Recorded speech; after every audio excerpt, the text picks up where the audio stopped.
Small Changes by Digits 27, Chapter 22. Ami winced against her will as she saw Neji Hyuga lay into an unfortunate Tsunakunoichi with his own brutal rendition of the Juken, the hard look in his pale eyes even reaching people this far back in the stands of the arena the third round of the tuning exams took place in.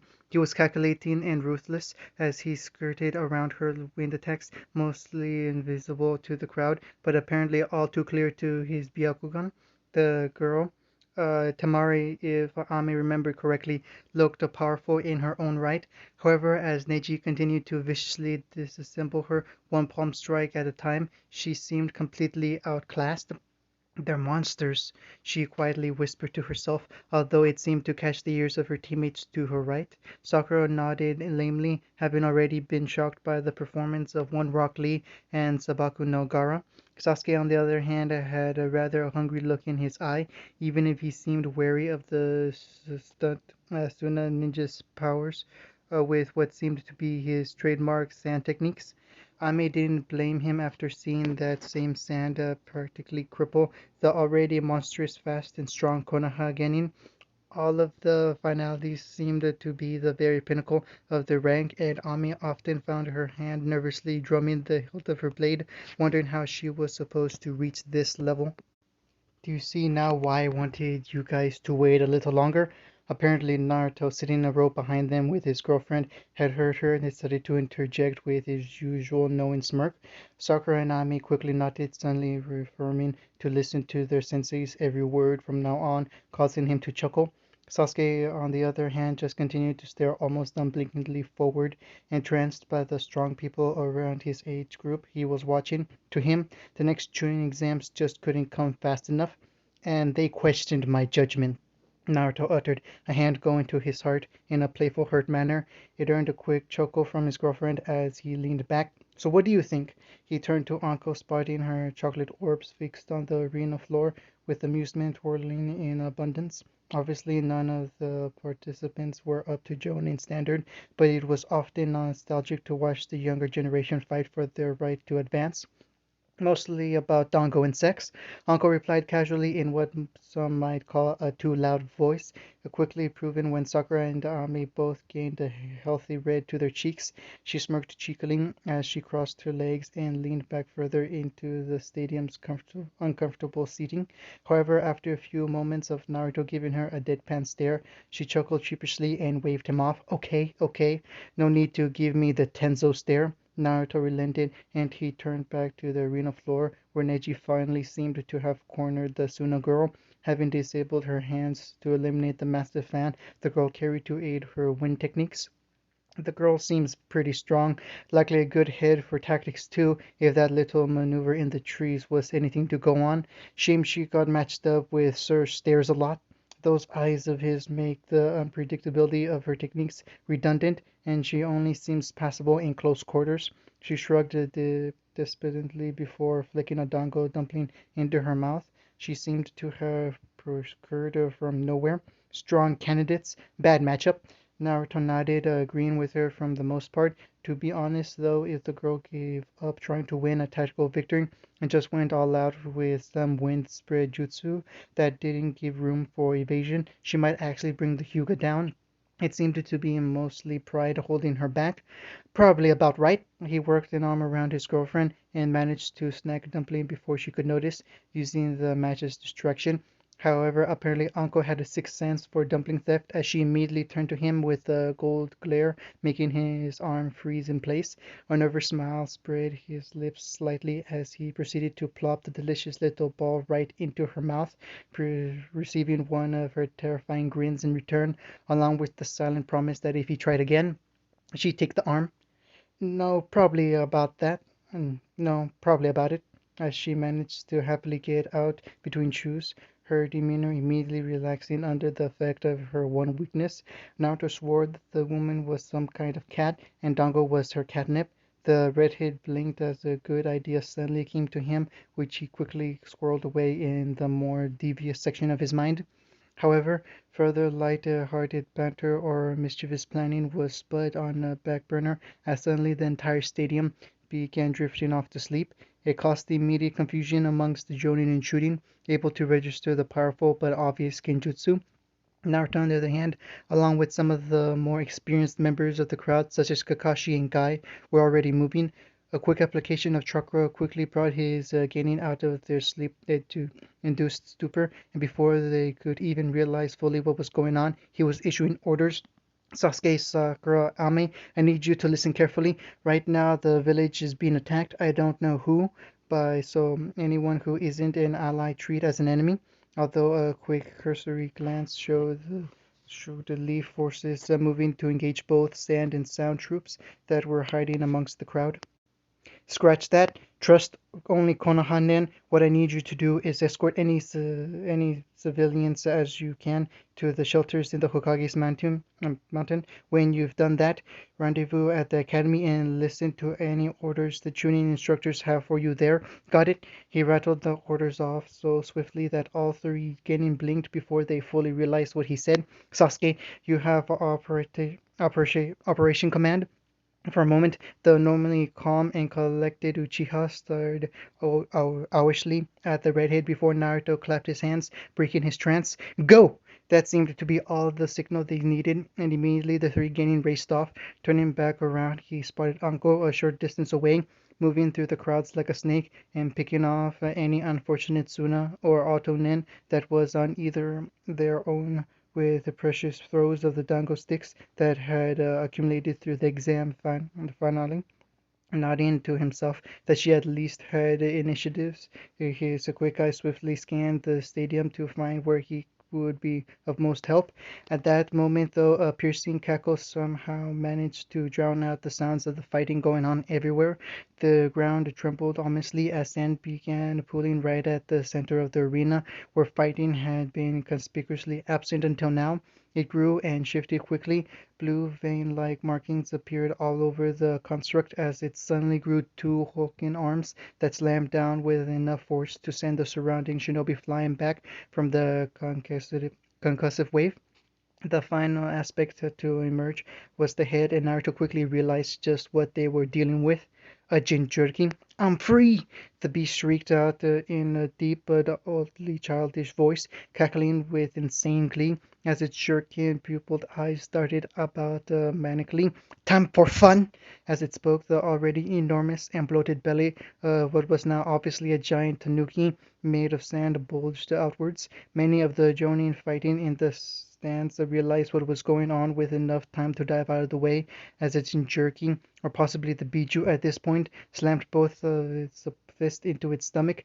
Many had seen wind jutsus before, but nothing on this scale. The resulting bullet of air was the size of a small apartment and was so large it visibly displaced air as it moved. When it crashed into the stadium wall, it left a gaping hole that could fit an arm through. However, as Naruto began to turn his body in order to engage the beast, wondering where Tenso was when he was really needed, something quickly distracted him. At the corner of his eye, he saw the Hokage box, where the Sandem and the Kashikage had been sitting, erupt into noxious black smoke, immediately deciding the village leader was of a higher priority than the relatively contained Biju. His foot instantly pivoted, and he was gone in a vaguely red blur. Thankfully, his conscience was cleared mid-sprint as he saw large beams of wood suddenly erupt from the earth around the giant tanuki, distracting it if not containing it. His choice seemed to be well made, though, as the moment he set foot on the adjacent roof, the four people that had somehow emerged from the Kazekage's bodyguard's robes were already flashing through hand seals for a barrier ninjutsu he recognized. Before the heel on his foot had even fully made contact with the towel, he had a Horaishin kunai already in hand and was quickly sent sailing through the air. Luckily, it stuck between two overlapping tiles instead of skittering off the roof, so he needn't worry, but just in case he moved like a red bolt of lightning towards the nearest of the four Otonin. As their hands slammed into the floor to erect the barrier, the unfortunate girl he had targeted received a swift and very much unexpected kick to the side of the face. It served to bother to further disrupt the barrier ninjutsu, as well as send the red-haired Kunoichi flying off the roof, the shock on her face evident. For a moment, the already rising barrier faltered, the semi-translucent purple wall of energy struggling to rise. A moment later, though, and the two closest Otonin seemed to pick up the slack, the effort visible on their features as the barrier flared back into place, sealing over in an instant. Naruto missed this though, as his impromptu flight over the roof tiles had carried him straight over and onto an adjacent building. Just as he was about to move back, though, he was forced to duck his head to one side to avoid the small barrage of shuriken from behind. He turned to see the redhead he had kicked earlier glaring at him angrily, nursing the side of her head as she fumbled about in her pouch for something. For a moment, Naruto's eyes were transfixed on that long red hair, so much like his mother's. No, he quickly shook that thought from his head and reset his features. His mother's hair was a darker shade anyway. In an instant he was at the girl's side, holding the flute she had been trying to reach before she even realized it was out of her hands. A moment later, when she finally did, an indignant squawk left her throat, and that was all because not even a second later she was knocked out. Swiftly being bound by ninja wire, Naruto always had on hand. He gave the flute in his hand a curious look before dropping on the girl's now bound body and turning his attention back towards the Hokage's office. The Hokage's fight. When he reappeared on the rooftop, though, he found a small squad of Anbu watching the fight within the barrier with wide eyes. Immediately he appeared behind them, a hand on their shoulders, as they suddenly felt a chilling presence they recognized all too well. Tell me that I haven't found some Ambu pointlessly watching a fight they can't affect, while a Biju wreaks havoc behind them. The most experienced of the three gulped nervously as he turned his head, his mask somehow not hiding his fear as the shock of red hair became visible. Right, Taucho? In seconds, the three Ambu scrabbled away from the Hokage's fight and back in the direction of the enormous Tanuki, Naruto shaking his head in shame as he watched them go.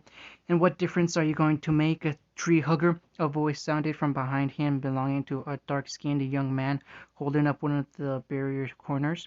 Naruto just turned to him, a scowl that immediately made him quiet down, although the red in his eyes may have done that too.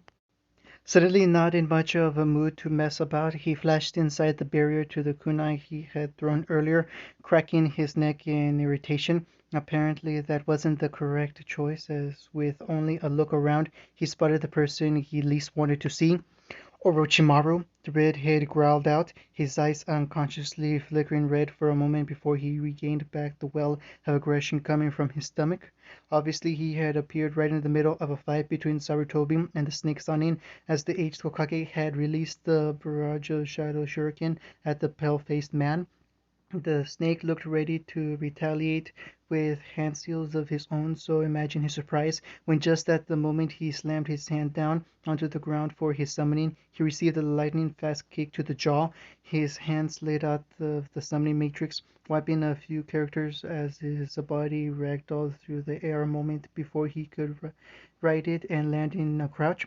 Unfortunately, whatever he had planned to do still occurred, as three coffins rose out of the surrounding tiles from a distance away, apparently only shocked and not uninjured from the kick. Orochimaru rubbed his jaw, grinning slightly as he took in the newcomer.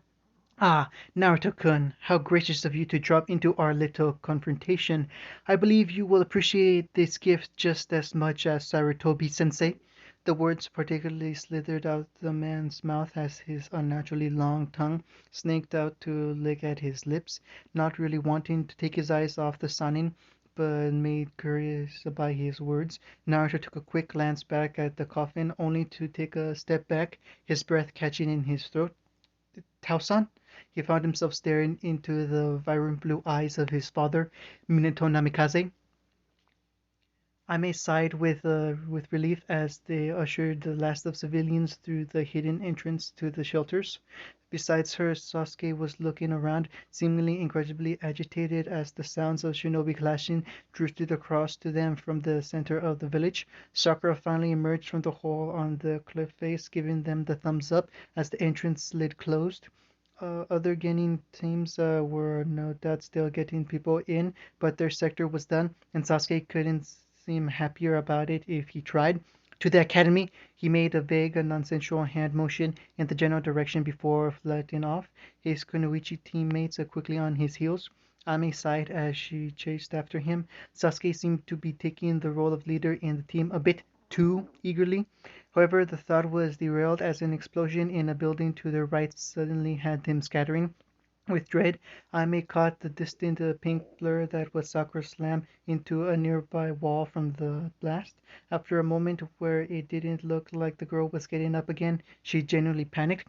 Ami, Sakura's sharp voice quickly drew her attention away from the unconscious Piquet and to the building that had just exploded. Her terror only increased as she recognized the sharp pink crystals that had burst through the walls and roof like some kind of warped display on geology. The pale, waifish figure standing atop a pillar of crystals and looking around noticed them almost immediately, her bloodshot eyes going wide before a cruel smirk crossed her lips. The Gakis that were with Namikaze. Apparently, my luck couldn't be better today. She laughed an unsettling manic laugh, the bloodshot that didn't sound all the same before fixing them with another bloodshot gaze. Prison didn't seem to have done much for Gurin. Her hair was a tangled mess. Her figure had dwindled to bordering on unhealthy, and her skin had paled from its already porcelain tone. Not to mention the fact her eyes didn't seem able to focus, and there was a maniac crazed spark that wasn't there before. Suddenly, a shard of crystal shot out of the pillar she stood on, incredulously the downward swing of Sasuke's kunai as the boy descended on the woman from above. He backflipped away immediately, eyes narrowing as he searched the woman's form for an opening. However, it seemed that Gurin's abilities remained as sharp as ever as she let out another cackling laugh and dove up to meet the boy. Suddenly, the dark-haired Uchiha was being forced to fend off vicious swipes after swipe of the crystal arm blade that Gurin had created for herself. As her swings grew faster in time with the growing grin on her lips, Sasuke was forced to duck, weave, and deflect with increasing intensity. Blood pounded in his ears as he used every reflex, every honed instinct, and every muscle memory of Naruto beating him around the training grounds just to stay alive. What he didn't see, though, in his flurry of movements, was the rubble on the ground that his foot caught on. For a second, as he fell back in surprise, and Gurren's unconventional blade fell to meet him, he swore the world slowed down for a single instant. Sasuke! The world snapped back into focus as the blade suddenly interposed the space between them, grinding against the equally tough crystal weapon in a clash of sparks. For a second, Sasuke let the fact that Ame, of all people, had just saved his life wash over him, before rolling out of the way as Gurin, with her greater height and leverage, overpowered Ame and brought both their weapons down on the spot Sasuke's head had just occupied. Both Genin jumped back from the slightly crazed woman, a look of being passed between them with no words needing to be spoken. Oh, I love it! Little Gaki's delaying the inevitable. So which little brat wants to die first, huh?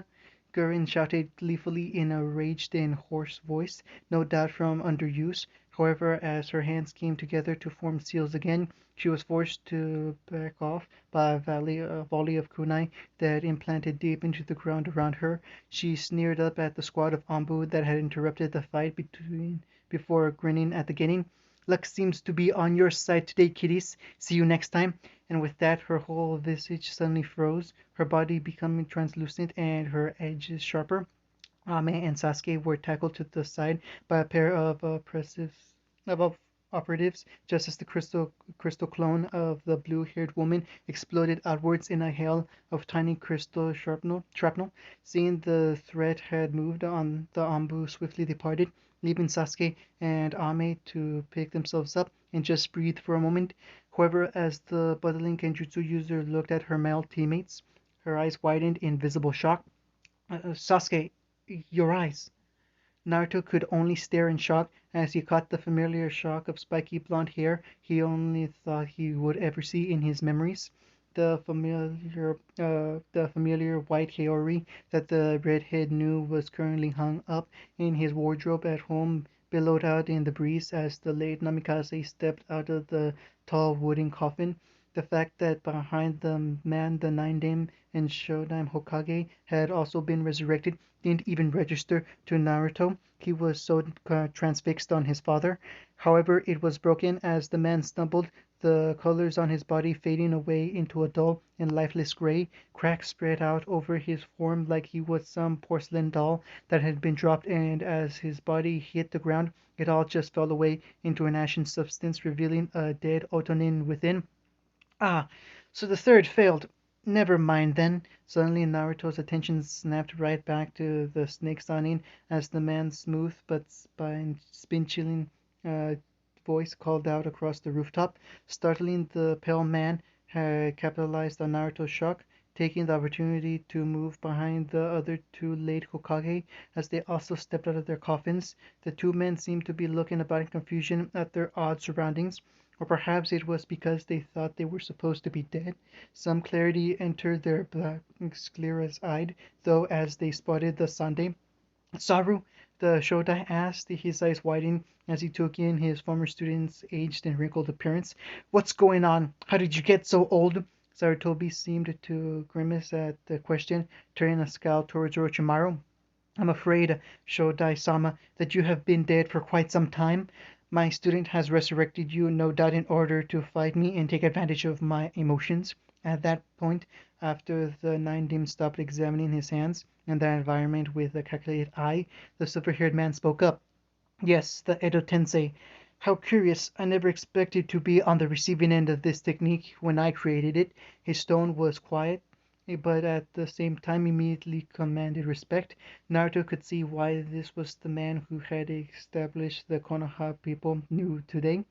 Nissan, why would you create a jutsu like this? The Shodai asked, surprising everyone save the Sandame as his voice became almost childish in quality. However, the second Hokage just gave him a scathing look, instantly quieting the supposedly more powerful man, much to both Orochimaru and Naruto's surprise. It was war, Hashirama. Don't pretend like you could understand. The older Senju brother looked ready to argue, but Orochimaru finally seemed to get over his surprise and stepped between them with a sinister smile. As touching as this brotherly reunion is, I was hoping that you would focus more on your dear student. Kunai suddenly appearing in his hands, long talisman attached to the handles, which he promptly shoved into the resurrected Kage's heads.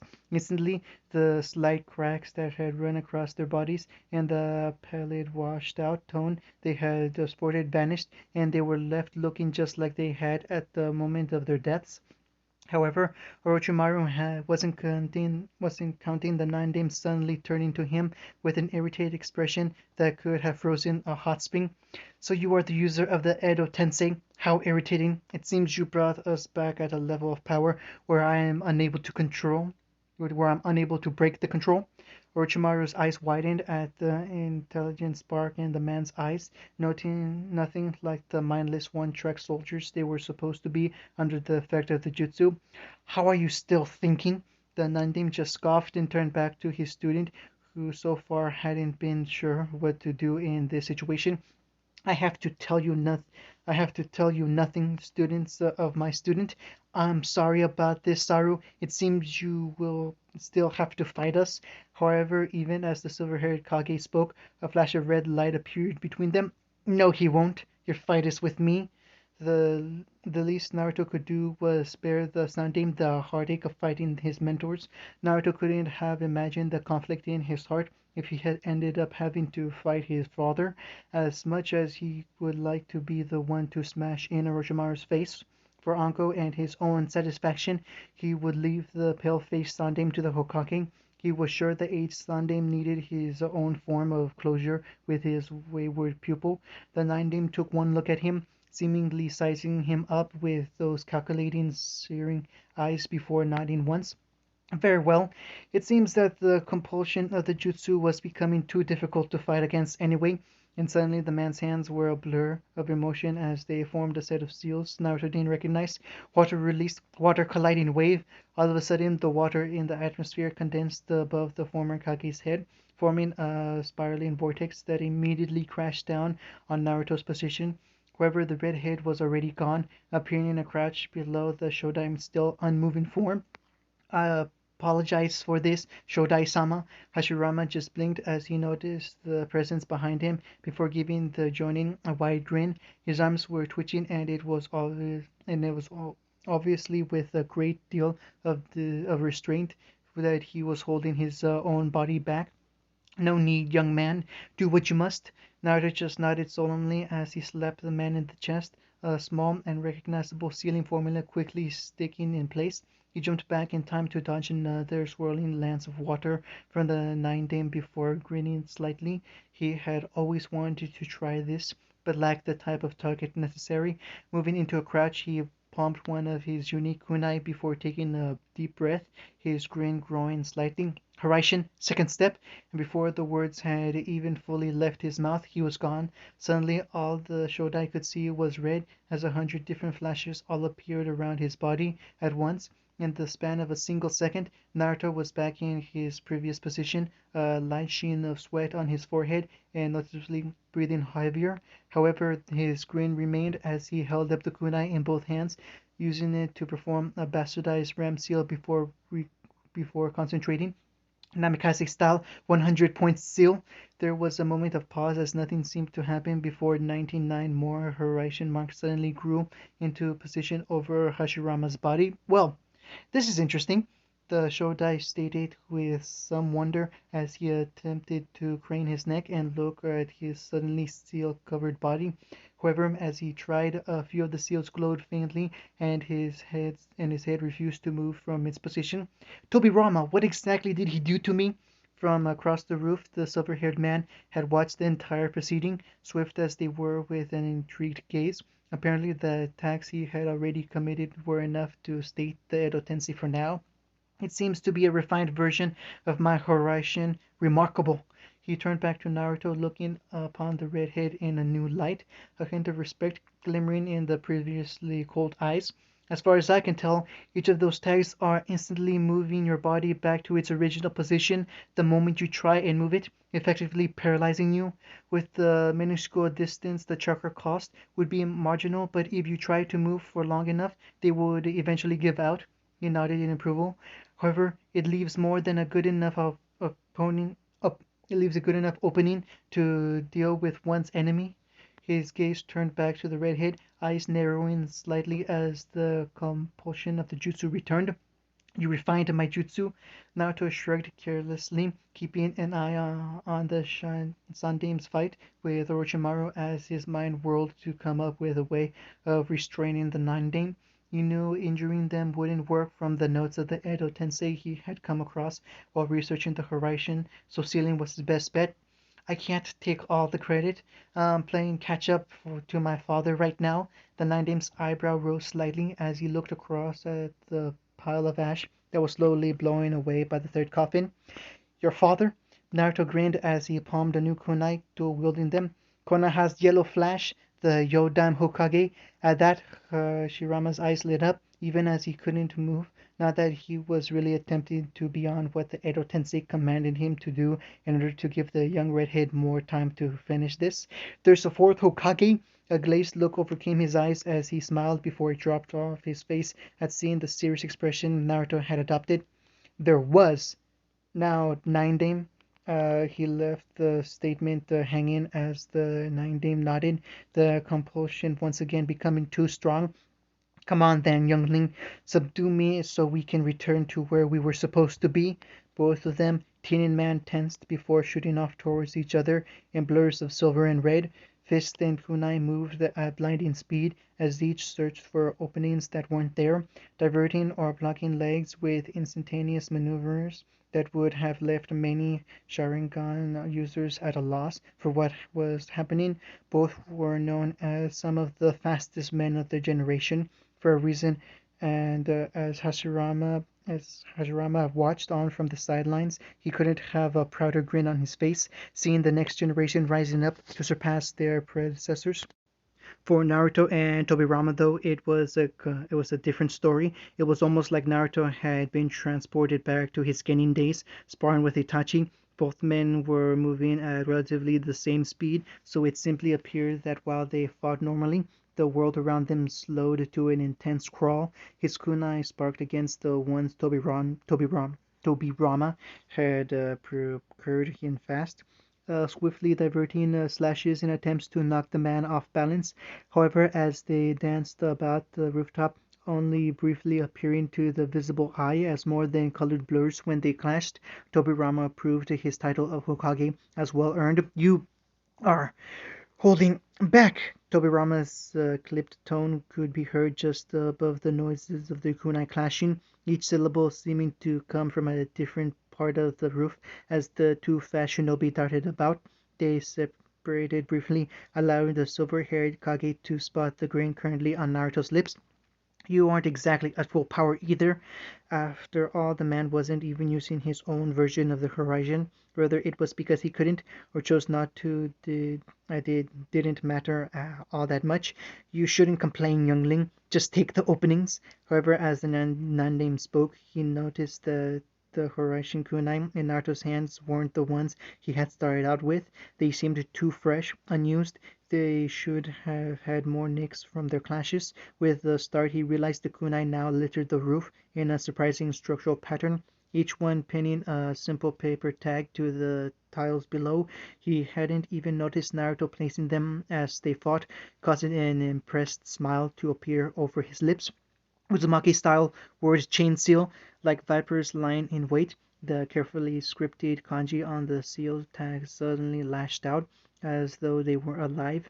They swiftly wrapped around the nine-dame's lips like inky black chains, forcing the man to his knees as they continued to whip, but latching onto more and more parts of his body until even his silver hair seemed swamped in the black lines of kanji. A soft chuckle escaped the reanimated Kage's lips as he was forced closer to the tiled ground.